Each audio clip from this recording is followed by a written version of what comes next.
हिंदी को आपके हाथों तक लाने की जिम्मेदारी मेरी, मेरे साथ सीखने की जिम्मेदारी आपकी. భాష నేర్చుకోవాలి అంటే పాఠాలే కాదు, పట్టుదల, ప్రాక్టీస్, ఓపిక ఉండాలి. వీడియో చివరి వరకు చూడండి. ఫస్ట్ టైం ఛానల్ చూస్తున్నట్టయితే ఛానల్ సబ్స్క్రైబ్ చేయండి, లైక్ చేయండి, ఫ్రెండ్స్ అండ్ ఫ్యామిలీ మెంబర్స్ కి షేర్ చేయడం మర్చిపోకండి. సో మీరు లైక్ చేయడం వల్ల మీలా హిందీ నేర్చుకోవాలనుకునే మరికొంతమందికి వీడియో రీచ్ అవుతుంది. మనం ఏకవచనము బహువచనానికి సంబంధించినటువంటి పార్ట్ 1 వీడియోలో కొన్ని వాక్యాలను వాక్యాలతో నేర్చుకున్నాము. ఇప్పుడు మరికొన్ని వర్డ్స్ ని వాక్యాలతో నేర్చుకుందాము. ఇక్కడ మీకు పార్ట్ 1లో స్త్రీలింగము పుల్లింగాన్ని బేస్ చేసుకుని ఏకవచనం బహువచనం అనేవి మారుతూ ఉంటాయని చెప్పడం జరిగింది. ఈ ఏకవచనము బహువచనము అనేవి 3 రకాలుగా ఉన్నాయి. అంటే ఏకవచనంలో నది అంటున్నాము, అదే బహువచన రూపం 2 రకాలుగా ఉంది. నదులు, నదులలో, నదులు బహువచనమే, నదులలో కూడా బహువచనమే. ఈ నదులలో అన్నప్పుడు దానికి విభక్తి అనేది జోడించాల్సి ఉంటుంది. సో మీకు పార్ట్ 1లో కూడా వివరించాను, ఒకసారి అది కూడా చూడండి. సో నది, నది, నదులు, నదియా. నది అనేది స్త్రీలింగ శబ్దం. నదులలో నదియోమే. ఈ నది లోతుగా ఉంది. యహ నది గహరీ హై. భారతదేశంలో చాలా నదులు ఉన్నాయి. భారత్ మే బహుత్ సీ నదియాం హై. భారత్ మే బహుత్ సీ నదియాం హై. చాలా అనే దానిని కొంచెం గట్టిగా నొక్కి చెప్పడానికి ఈ సి అనేది ఉపయోగపడుతుంది. చేపలు నదులలో ఉంటాయి. మछलियां नदियों में रहती है. मछलियां नदियों में रहती हैं. ఇంకొక వర్డ్ చూడండి. కొండ, పహాడ్. కొండలు, పహాడ్. పహాడ్ పుల్లింగ శబ్దము. ఏకవచన బహువచన రూపం ఒకేలా ఉంటుంది. కొండలపై, పహాడోం పర్. ఆ కొండ ఎత్తుగా ఉంది. వహ పహాడ్ ఊంచా హై. హిమాలయంలో చాలా కొండలు ఉన్నాయి. హిమాలయ మే బహుత్ సే పహాడ్ హై. హిమాలయ మే బహుత్ సే పహాడ్ హై. మేము కొండలపైకి వెళ్ళాము. హం పహాడోం పర్ గయే. నాతో పాటు ఓరల్ చెప్పండి. రోడ్డు, సడక్. రోడ్లు, సడకే. ఇది స్త్రీలింగ రూపము. ఏదైనా స్త్రీలింగ శబ్దము ఎటువంటి వత్తు లేకుండా వస్తే దాని యొక్క బహువచన రూపం ఇలానే రాయాలి. రోడ్లపై, సడకోం పర్. ఈ రోడ్డు వెడల్పుగా ఉంది. యహ సడక్ చౌడీ హై. రోడ్లపై గుంపు ఉంది. సడకోం పర్ భీడ్ హై. పిల్లలు రోడ్లపై ఆడుతున్నారు. బచ్చే సడకోం పర్ ఖేల్ రహే హై. బచ్చే సడకోం పర్ ఖేల్ రహే హై. శిక్షక్, గురువు. శిక్షక్, గురువులు. గురువు అనేటువంటి శిక్షక్ వర్డ్ పుల్లింగ శబ్దము. ఏకవచనము బహువచనంలో ఒకేలా ఉంటుంది. గురువుల నుండి, శిక్షకోం సే. ఆ గురువు మంచివాడు. వహ శిక్షక్ అచ్చా హై. గురువులు బోధించారు, శిక్షకోనే పడాయా. మేము గురువుల నుండి నేర్చుకున్నాము, हमने शिक्षकों से सीखा. शिक्षकों से గురువుల నుండి. స్నేహితుడు దోస్త్, స్నేహితులు దోస్త్. దోస్త్ అనేవాడు పుల్లింగ శబ్దము, ఏకవచనం బహువచనం ఒకేలా ఉంటుంది. స్నేహితుల నుండి దోస్తోన్సే. ఎప్పుడైతే విభక్తి యాడ్ అవుతుందో అన్నింటికి ఓం పెట్టాల్సి ఉంటుంది. నా స్నేహితుడు ఢిల్లీలో ఉంటాడు, మేరా దోస్త్ ఢిల్లీ మే రహతా హై. నా స్నేహితులు చాలా మంచివారు, మేరే దోస్త్ బహుత్ అచ్చే హై. నేను స్నేహితులను కలిశాను, मैंने दोस्तों से मुलाकात की. मैंने दोस्तों से मुलाकात की. మనిషి ఆద్మీ. ఆద్మీ అనేవాడు పుల్లింగ శబ్దము. సో ఇది బహువచనము ఏకవచన రూపంలో ఒకేలా ఉంటుంది. అప్పుడు క్రియాపదాన్ని బట్టి మీరు గుర్తించాలి. మనుషులు ఆద్మీ, మనుషులను ఆద్మియో కో. ఆ మనిషి నిజాయితీ గలవాడు, వహ ఆద్మీ ఈమాన్దార్ హై. మనుషులు పని చేశారు, ఆద్మియోనే కామ్ కియా. నేను మనుషులను చూశాను, మేనే ఆద్మియో కో దేఖా. మేనే ఆద్మియో కో మనుషులను చూశాను. మహిళ ఔరత్, మహిళలు ఔరతే. మన ఇప్పటి వరకు కితాబ్ అని స్త్రీలింగ శబ్దము, సడకేం అనేది స్త్రీలింగ శబ్దము, వాటి యొక్క రూపాలు ఎలా ఉన్నాయో. సో ఔరతే మహిళ అనేది అఫ్ కోర్స్ స్త్రీలింగ శబ్దం. మహిళల నుండి ఔరతోంసే. ఆ మహిళ పాట పాడుతోంది, వహ ఔరత్ గానా గా రహీ హై. మహిళలు బజారులో ఉన్నారు, ఔరతే బాజార్ మే హై. నేను మహిళలతో మాట్లాడాను, మేనే ఔరతోంసే బాత్ కీ. मैंने औरतों से बात की. పిల్లవాడు లేదా బచ్చా బిడ్డ. పిల్లలు బచ్చే, పిల్లలను బచ్చోంకో. ఈ పిల్లవాడు లేదా ఈ బిడ్డ ఆడుతున్నాడు, యహ బచ్చా ఖేల్ రహా హై. పిల్లలు బచ్చే. పిల్లలు పాఠశాలలో ఉన్నారు, బచ్చే స్కూల్ మే హై. గురువు పిల్లలకు బోధించాడు, శిక్షక్ ని బచ్చోంకో పడాయా. బచ్చోంకో పిల్లలకు. పువ్వు ఫూల్, పువ్వులు ఫూల్. ఎందుకంటే ఇది పుల్లింగ శబ్దము, ఏకవచనం బహువచనంలో ఒకేలా ఉంటుంది. పువ్వుల నుండి ఫూలోన్సే. ఈ పువ్వు అందంగా ఉంది, యహ ఫూల్ సుందర్ హై.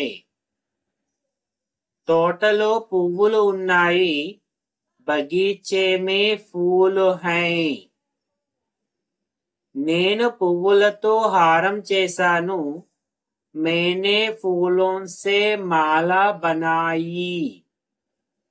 फूलों से माला बनाई. మాలా అనేది మళ్ళీ స్త్రీలింగ శబ్దము, దానిని బట్టి క్రియ మనం ఎండ చేశాము. ఇలాంటి వాక్యాల యొక్క కన్ఫ్యూజన్ మీకు పోవాలి అంటే భూతకాలకు సంబంధించినటువంటి వీడియోస్ ఉన్నాయి.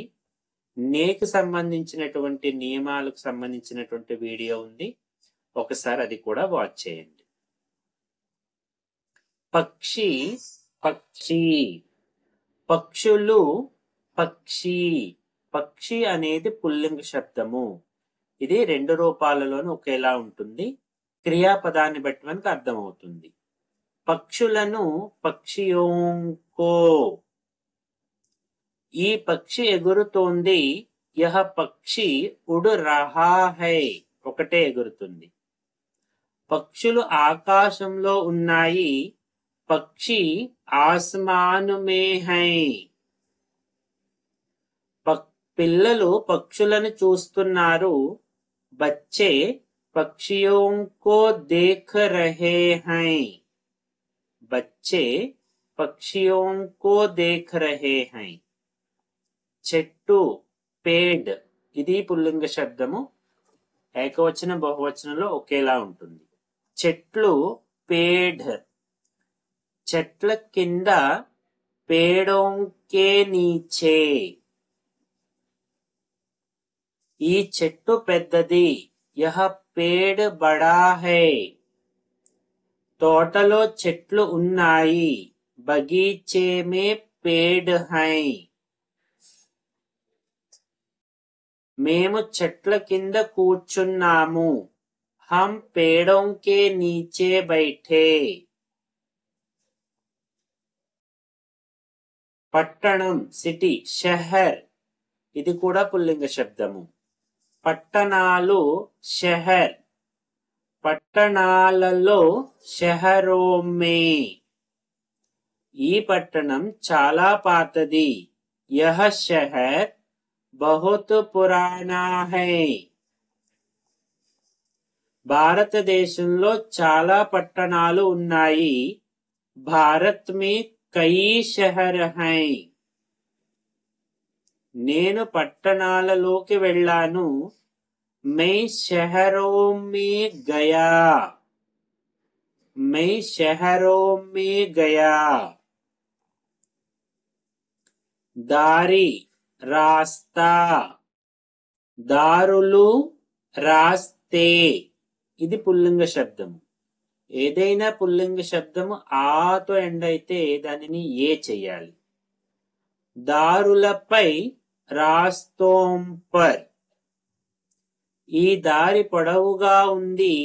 యహ రాస్తా లంబా హై. గ్రామదారులు ఇరుకుగా ఉన్నాయి. గాంవ్ కే రాస్తే సంకరే హై. చాలా నేరోగా, ఇరుకుగా ఉన్నాయి. ప్రజలు దారులపై నడుస్తున్నారు. లోగ్ రాస్తోం పర్ చల్ రహే హై.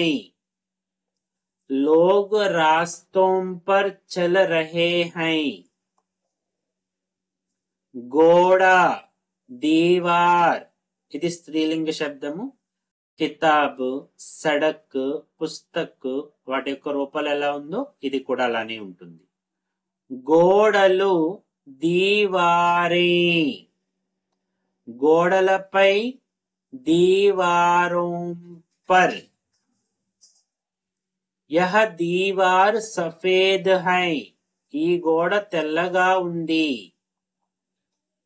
గోడలు ఎత్తుగా ఉన్నాయి.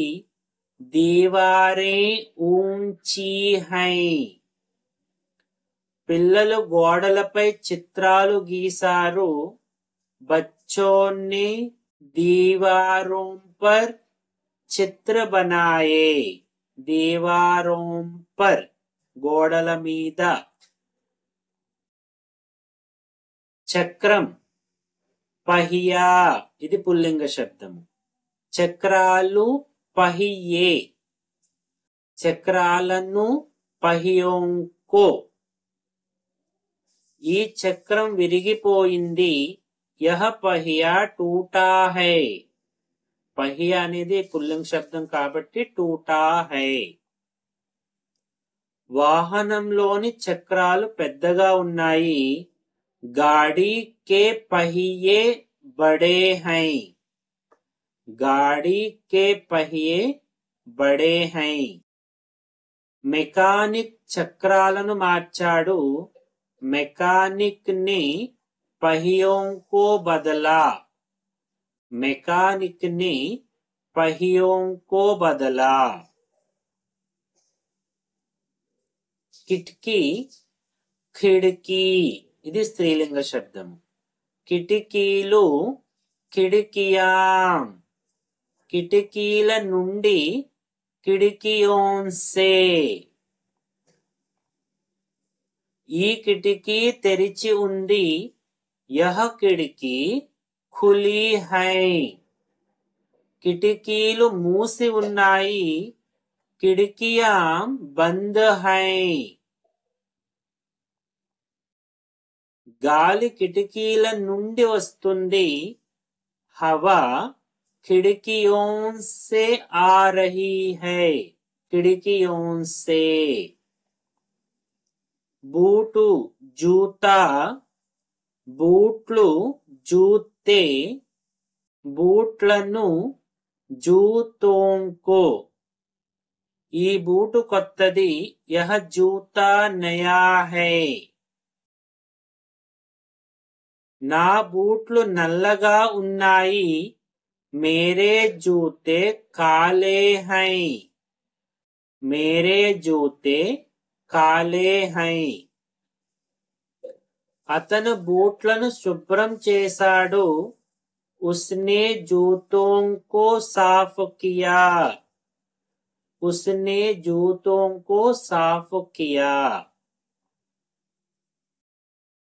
టోపీ, టోపీ స్త్రీలింగ శబ్దం। టోపీలు, టోపియాం, ఇక్కడ రూల్ కూడా నేర్చుకోవాలి। ఓకే, టోపీ ఈత ఎండ్ అయ్యేటువంటి స్త్రీలింగ రూపాలు యాంతో ఎండ్ చేయాలి బహువచన రూపంలో। ఈ టోపీ అందంగా ఉంది, యహ టోపీ సుందర్ హై, పిల్లలు టోపీలు ధరించారు, बच्चों ने टोपियां पहनी, టోపియాం స్త్రీలింగ రూపం కాబట్టి పెహనీ।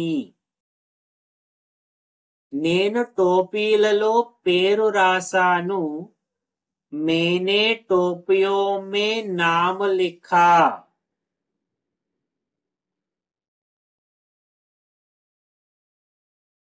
గుర్రం, ఘోడా ఏకవచనము పుల్లింగం। గుర్రాలు, ఘోడే, గుర్రాలను, ఘోడోంకో, ఈ గుర్రం వేగంగా ఉంది, యహ ఘోడా తేజ్ హై, అంటే వేగంగా పరిగెట్టేది అని। రాజు వద్ద చాలా గుర్రాలున్నాయి, రాజా కే పాస్ కయి ఘోడే హై, మెనీ। ఓకే, సైనికులు గుర్రాలకు ఆహారం ఇచ్చారు, సైనికోన్ని घोड़ों को खिलाया, సైనికోన్ని घोड़ों को खिलाया। తలుపు, దర్వాజా, తలుపులు, దర్వాజే ఇది పుల్లింగ శబ్దం।